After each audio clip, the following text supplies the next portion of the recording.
আমাদের উইকেন্ড ট্রিপের ডেস্টিনেশন ছিল দীঘা। তো আমরা দীঘা যাওয়ার জন্য প্রথমে বাগুইআটি থেকে শ্যামলী পরিবহনের করুণাময়ী টু দীঘা বাসটা ধরেছিলাম।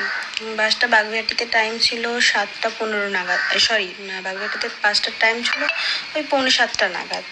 তো আমরা বাস ধরে প্রথমে, ওই দিন ওয়েদারটা মেঘলা মেঘলাই ছিল, হালকা বৃষ্টিও হচ্ছিল। তো যাই হোক, আমরা বাসে ঠিকঠাকই উঠে গেছিলাম। তো প্রথমে বাস আমাদের হল্ট দিল ব্রেকফাস্টের জন্য কোলাঘাট। তো কোলাঘাটে আমরা ব্রেকফাস্ট সেরে দীঘার উদ্দেশ্যে রওনা দিলাম। কোলাঘাটে যেখানে ব্রেকফাস্টের জন্য দাঁড়িয়েছিল, ব্রেকফাস্টটা একদম ভালো ছিল না, খাবার একদমই ভালো ছিল না, দাম প্রচণ্ডই বেশি ছিল। তো যাই হোক, আমরা দীঘার উদ্দেশ্যে রওনা দিলাম। তো দীঘায় গিয়ে শ্যামলী পরিবহনের বাস যেখানে দাঁড় করালো, সেখান থেকে আমরা টোটো নিয়ে আমাদের হোটেলের উদ্দেশ্যে রওনা দিলাম। তো আমাদের বাস স্ট্যান্ড থেকে হোটেলটা ছিল বেশ অনেকটাই দূরে। আমরা এবারে যেখানে ছিলাম সেটা একদম দীঘার একটা নিউ প্রপার্টি, একদম নিউ একটা হোটেল। নিউ দীঘা থেকেও অনেকটা যেতে হয় হোটেলটা, টুয়ার্ডস চন্দনেশ্বরের দিকে, মানে উড়িষ্যা বেঙ্গল বর্ডারের কিছুটা আগেই হোটেলটার নাম ছিল জোন বাই দ্য পার্ক। এটা পার্ক গ্রুপের একটা হোটেল, যেটা দীঘাতে লঞ্চ করেছে 3-4 মাস আগে হবে। তো এটা একটা 4 স্টার হোটেল। তো হোটেলটা আমরা বুক করেছিলাম মেক মাই ট্রিপ থেকে। আমরা যেহেতু 3 জন গেছিলাম, তো 3 জনের আমাদের 2 দিনের প্যাকেজ ছিল। তো ইনক্লুডিং ব্রেকফাস্ট আর লাঞ্চ নিয়েছিলাম আমরা। ব্রেকফাস্টটা যদিও কমপ্লিমেন্টারি ছিল, আর লাঞ্চটা আমরা ইনক্লুড করেছিলাম। তো আমাদের পড়েছিল 3 জনের 2 দিনে 9,700 টাকা। আর ডিনারটা আমরা ওখান থেকে আলাকাটেতে বুক করে খেয়েছিলাম। তো যাই হোক, হোটেলে ঢুকে প্রথমে রিসেপশানে যা কাজ সেরে টেরে নিলাম। তারপর আমরা নিচেটা ঘুরে দেখছিলাম। তো ওখানে একটা ঢুকেই লেফট সাইডে একটা ছোট ইনডোর গেম মতো করা ছিল, গেমের জায়গা করা ছিল। তারপর সিটিং এরিয়াটা খুব সুন্দর ডেকোরেশন করা ছিল, কালারফুল বিভিন্ন চেয়ার সোফা দিয়ে। এক সাইডে বার ছিল, এক সাইডে ছিল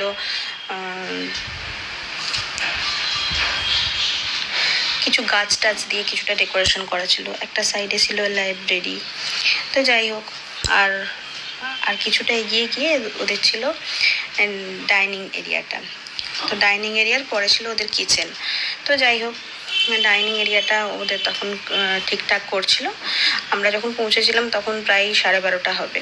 তো ওই জন্য ওদের লাঞ্চের জন্য ওদের ডাইনিং এরিয়াটা প্রিপেয়ার করছিল।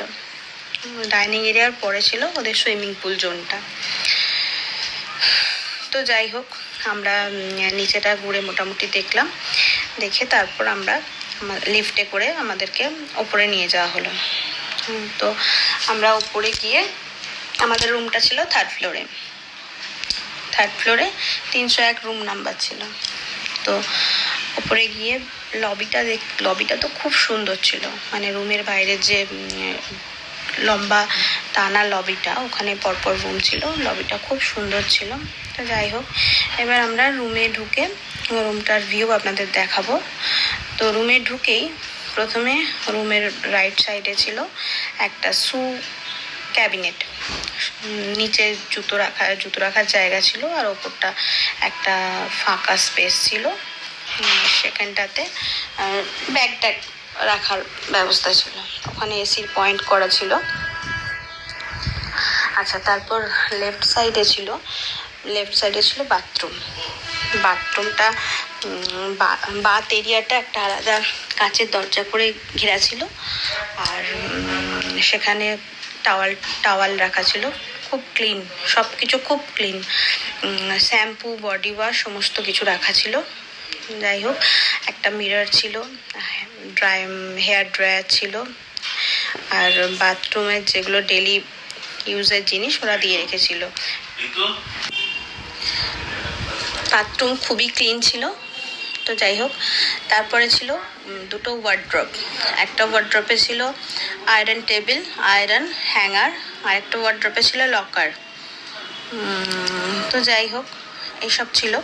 তারপর ছিল ওদের একটা ছোট মিনি ফ্রিজার, লেফট সাইডে ছিল মিনি ফ্রিজার, আর ছিল চা কফির জিনিস, ইলেকট্রিক কেটেল, দুটো জল ওদের কমপ্লিমেন্টারি ছিল, পার ডে হিসেবে দুটো করে জল ওরা কমপ্লিমেন্টারি ওদের দেওয়ার কথা ছিল। তারপর ছিল একটা সোফা বেড, আর অনেক চেয়ার ছিল রুমের মধ্যে, সোফা চেয়ার অনেক কিছুই ছিল। একটা ছোট টি টেবিলও ছিল, টিভি ছিল, দুটো টিভি ছিল, একটা সোফার কাছে একটা টিভি ছিল, আর একটা টিভি ছিল আমাদের বেডের সামনাসামনি। তো যাই হোক, রুম থেকেই একদম সুইমিং পুল দেখা যাচ্ছিল। বেডটা বেশ বড় ছিল, রুমটা খুব সুন্দর ছিল, খুব সুন্দরভাবে রুমটা ডেকোরেশন করা ছিল। রুমের মধ্যে প্রচুর লাইট দেওয়া ছিল। যাই হোক, রুমটা তো দেখতেই পাচ্ছেন, খুব সুন্দর রুমটা, একদম বালিশ, প্রচুর বালিশ ছিল, বালিশ কুশান প্রচুর ছিল, যেটা মেনলি হোটেলে 2 বা 3 জনের রুম বুক করলে যেটা অসুবিধা থাকে, 2-3টের বেশি বালিশ দেয় না, কিন্তু এখানে প্রচুর বালিশ কুশান ছিল। এবার আমরা নিচে সুইমিং কস্টিউম বা সুইমিং ড্রেস পরে আমরা নিচে চলে এসেছিলাম সুইমিংয়ের জন্য। তো সুইমিংয়ে যেতে গিয়ে দেখলাম যে সুইমিং পুলে ড্রেসিং রুমের ভেতর দিকে সুইমিং পুলে যেতে হবে, তার আগে দেখলাম জিম এরিয়া আছে ওদের। তো জিমের ওখানে ঢুকে একবার আপনাদের দেখানোর জন্য জিমটা ঘুরে এলাম, ভিডিও করে এলাম। জিমটা খুবই ভালো ছিল, প্রচুর মেশিনারিজ ছিল জিমের মধ্যে। যাই হোক, তো জিমটা ঘুরে তারপরে আমরা স্নানের জায়গায় গিয়েছিলাম। তো ওখানে যেখানে চেঞ্জিং রুমটা ছিল সেখানটা আর ভিডিও করিনি। তো আমরা যেদিন গিয়েছিলাম সেদিন পুলের জলটা খুব একটা ক্লিন ছিল না, কারণ ওই দিন সকালবেলা ওরা যে জলটা পুলে ভরেছিল, তো ওদের যে কোনো কারণেই হোক আয়রন ছিল তাতে, যে কারণে ওরা সেদিনকে জলটা খুব একটা ক্লিন ছিল না। তো নেক্সট দিন আমরা রুম থেকে ওই জন্য ভিডিওটা করেছি পুল এরিয়াটার। নেক্সট দিন পুলের জলটা একদম পরিষ্কার ছিল। যাই হোক, আমরা প্রথম দিনও স্নান করেছিলাম পুলে, আর নেক্সট দিনও স্নান করেছিলাম। পুলটা দুটো পার্টে ডিভাইড ছিল, একটা হচ্ছে কিডস আর একটা বড়দের জন্য। কিডস পুলটা 2 ফিটের মতো জল ছিল, আর বড়দের পুলটাই ওই 4.5 ফুট 5 ফুটের কাছে, 5 ফুট না, 4-4.5 ফুটের মতো জল ছিল। ওখানে প্রচুর চেয়ার দেওয়া ছিল পুলের ওখানে। আর স্নান করে ওঠার পর ওনারাই টাওয়াল প্রোভাইড করছিলেন সবাইকে। তারপর চেঞ্জিং রুমে ড্রেস চেঞ্জ করে, ওখানে চেঞ্জিং রুমের বাথরুম অনেক কটা বাথরুম ছিল, তো ড্রেস চেঞ্জ করে রুমে আসার ব্যবস্থা ছিল। তো যাই হোক, এবার আমরা লাঞ্চের সেকশানে চলে এলাম। দুপুরবেলা লাঞ্চে প্রচুর মেনু ছিল, তবে লাঞ্চটা মোটামুটি ছিল। লাঞ্চটা যে বিশাল কিছু হাইফাই ছিল তা না। প্রথমে ছিল অনেক টাইপের স্যালাড, স্যুপ, তারপরে ছিল পনির দো পেঁয়াজা, আলুর দম, ডাল, কাতলা মাছের কালিয়া, চিকেন কষা, নান, বাটার নান ছিল, আর তন্দুরি রুটিও ছিল, আর 2 টাইপের রাইস ছিল, একটা প্লেন রাইস আর একটা অনিয়ন রাইস। তো এতগুলো আইটেমের মধ্যে আলুর দম আর পনিরটার টেস্টটাই খুব ভালো ছিল, বাকিগুলোর টেস্ট অ্যাভারেজ ছিল। আর এদিকে ডেজার্টের মধ্যে ছিল ব্লুবেরি চিজ কেক, এটা খুব সুন্দর ছিল, ব্লুবেরি চিজ কেকটা দারুণ টেস্ট ছিল। আর ছিল আইসক্রিম। এই ছিল আমাদের লাঞ্চের মেনুতে। আর এইখানে যেটা দেখতে পাওয়া যাচ্ছে ওটা হচ্ছে ওদের ব্রেকফাস্টের লাইভ কাউন্টার। তো যাই হোক, ডাইনিংটা তো খুবই সুন্দর ছিল। তো আমরা খাওয়া দাওয়া সেরে ওদের যে ওই হোটেল ঘুরে দেখার জন্য 2টো গাড়ি ছিল, বা অনেক বয়স্ক মানুষ, বাচ্চা অনেকেই হোটেলে হেঁটে ঢুকতে, লাগেজ নিয়ে ঢুকতে প্রবলেম হয়, তার জন্য ওদের হোটেলের মধ্যে চলার মতো 2টো গাড়ি ছিল। তো আমার যেহেতু বাচ্চা ছিল, তো আমার বাচ্চা বায়না করলো যে আমি গাড়িতে উঠবো, তো সেই সুযোগে আমাদেরও ওঠা হয়ে গেল।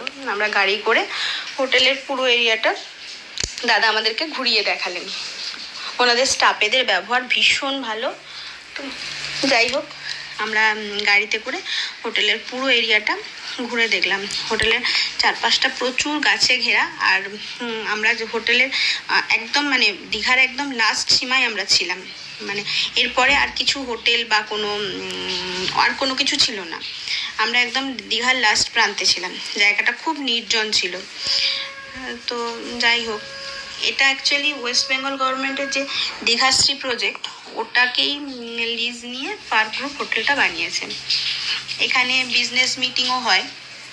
আমরা যেদিন গেছিলাম সেদিন অনেক প্রচুর লোক ছিল। তো ওনারা বললেন এখানে বিজনেস মিটিং হচ্ছে, সেই কারণে বাইরে থেকে প্রচুর লোক এসেছে। যাই হোক, প্রচুর কাঠগোলাপের গাছ চারিপাশে লাগানো। এদের তিন চারটে গেট আছে এই হোটেলের এন্ট্রির, 3-4টে গেট আছে। তো যাই হোক, হোটেলটা খুব সুন্দর, পরিষ্কার পরিচ্ছন্ন, সাজানো গোছানো, একদম একদম নিট অ্যান্ড ক্লিন। মানে প্রতিটা মুহূর্তে হোটেল ক্লিন হচ্ছে, ইনার সাইড আউটার সাইড। তো আমরা চারিপাশটা ঘুরে দেখলাম, ঘুরে দেখে আমরা তারপর রুমে চলে গেলাম।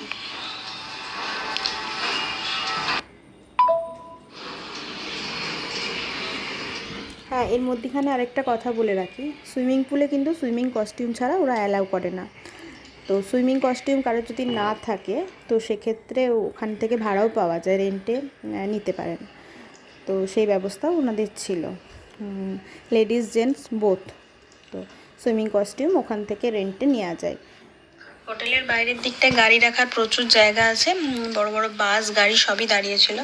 পিছনের দিকে ফোয়ারার লাইটিং ফোয়ারা সন্ধ্যের দিকটা হয়, খুব সুন্দর, সব মিলিয়ে খুবই সুন্দর হোটেলটা। যাই হোক, কস্ট একটু বেশি হলেও মানে খুবই ভালো লাগবে দুদিনের জন্য।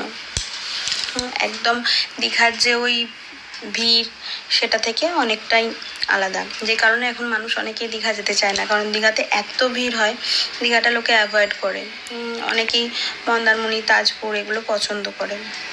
তো যাই হোক, আমাদের খুবই ভালো লেগেছে। তো সন্ধেবেলায় এখানে বার কাউন্টার সন্ধ্যের দিকটা চালু ছিল, আর সন্ধেবেলা এখানে গানের ব্যবস্থা ছিল। একজন প্রতিদিন একটা করে নতুন নতুন সিঙ্গার এসে গান গায়।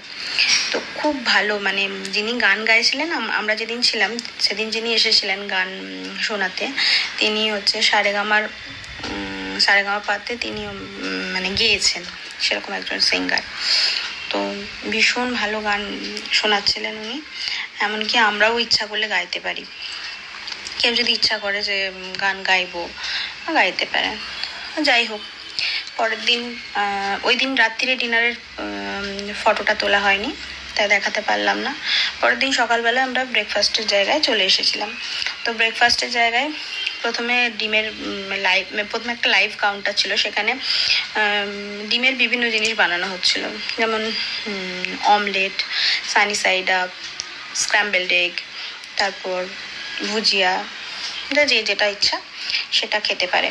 তো যাই হোক, তারপরে ছিল সাউথ ইন্ডিয়ান বিভিন্ন খাবার, ইডলি, বড়া, আলু বড়া, তারপর ছিল পোহা, পোঙ্গল, লুচি, ছোলার ডাল, আলুর পরোটা, টক দই, আর ছিল চিকেনের লিভার কারি। তো আর এদিকে ছিল ব্রেড, 2 টাইপসের ব্রেড ছিল, ব্রাউন ব্রেড আর হোয়াইট ব্রেড, আর ছিল কর্নফ্লেক্স, চকোস, দুধ, কফি, চা, ফ্রুট জুস, বয়েলড এগ, তারপর ছিল ছাঁচ, এসব ছিল। 3-4 রকমের কেক ছিল। তো যাই হোক, ব্রেকফাস্টটা খুবই ভালো ছিল। তো এখানে সবসময় খাবারের জায়গাটা সবসময় ক্লিন হচ্ছিল, যে মানে একটু মানে খাবার পড়ে থাকলে সঙ্গে সঙ্গে ওরা ক্লিন করে দিয়ে যাচ্ছিল। অনেক রকমের ফ্রুটস ছিল, ডোনাট ছিল, তারপর চিজ, বাটার ছিল, সব রকমই ছিল ব্রেকফাস্টটা খুবই ভালো ছিল। তো মানে ব্রেকফাস্ট করলে, একটু দেরি করে ব্রেকফাস্ট করলে লাঞ্চ করার দরকার পড়বে না, এরকম মানে এত রকমের আইটেম ছিল। তো যাই হোক, ব্রেকফাস্ট করার পরে আমাদের ওই দিন মোহনা যাওয়ার কথা ছিল। তো আমরা আগের দিন থেকেই একটা টোটো বলে রেখেছিলাম মোহনা যাব বলে। তো আমাদের হোটেল থেকে মোহনা যেতে টোটো ভাড়া লেগেছিল 300 টাকা। তো মোহনাটা ছিল ওল্ড দীঘা পেরিয়ে, ওল্ড দীঘা ক্রস করে। তো আমরা হোটেল থেকে টোটোয় করে মোহনার উদ্দেশ্যে রওনা দিয়েছিলাম ব্রেকফাস্ট করার পরে 11টা নাগাদ। তখন আমরা যখন মোহনা গিয়েছিলাম তখন জোয়ার চলছিল। তো যাই হোক, আমরা ভেবেছিলাম যে সমুদ্রে নামবো, স্নান করব, কিন্তু তা আর হয়নি। জোয়ারের কারণে জল প্রচুর বেশি ছিল, তো আমরা আর বাচ্চা নিয়ে নামার সাহস করিনি। তো মোহনার ওখানে একটা মাছের বাজার ছিল, ফিশ মার্কেট, বিশাল বড়। সেখানে ভ্যারাইটিস মাছ পাওয়া যাচ্ছিল, তবে দাম খুব একটা কম নয়। দীঘা অনুপাতে আমরা ভাবি যে মাছের দাম খুব সস্তা, কিন্তু সেরকম একদমই না। মাছের দাম যথেষ্টই বেশি ছিল, কিন্তু মাছগুলো খুব ফ্রেশ ছিল। বিশাল বিশাল সাইজের পমফ্রেট, চিংড়ি, কাঁকড়া, ইলিশ, ভেটকি, তারপর লবস্টার, সব রকমই মাছ ছিল। আবার শুটকি মাছেরও একটা বাজার ছিল, তো সেটা আর ভিডিও করিনি। শুটকি মাছ আমার নিজের পছন্দের নয়, খাইনি কোনো দিন, সেই জন্য আমি আর ভিডিওটা করিনি। তো যাই হোক, অনেকেই কিনছিলেন এই বাজার থেকে। এমনি এমনি মাছও কিনছিলেন, শুটকি মাছও কিনছিলেন। আর তাছাড়া ছিল এদিকে দুপাশে শাঁখের বিভিন্ন জিনিস পাওয়া যাচ্ছিল, শাঁখা, তারপর শাঁখ, তারপর বাচ্চাদের বিভিন্ন খেলনার টুকটাক জিনিস। পরপর পরপর মোহনায় এসব দোকানগুলো ছিল। তো ওখানে আমাদের টোটোর দাদা যিনি টোটো নিয়ে গেছিলেন, তো উনি বললেন যে আমরা 40 মিনিটের মতো টাইম দিচ্ছি, আপনারা তার মধ্যে ঘুরে আসুন। তো যাই হোক, আমরা মাছের বাজারটা ভালো করে দেখে টেকে তারপর মোহনার উদ্দেশ্যে গেলাম। তো মোহনায় তখন প্রচুর জল। যাই হোক, আমরা একদম সামনে অবধি যাওয়ার সাহস করিনি, আমরা একটু দূরেই ছিলাম, কারণ যেহেতু বাচ্চা ছিল, তারপরে মোবাইল ছিল, তাই খুব সামনে আমরা যাইনি। যেখানে বোল্ডারগুলো ফেলা ছিল ওর কাছ পর্যন্তই গিয়েছিলাম।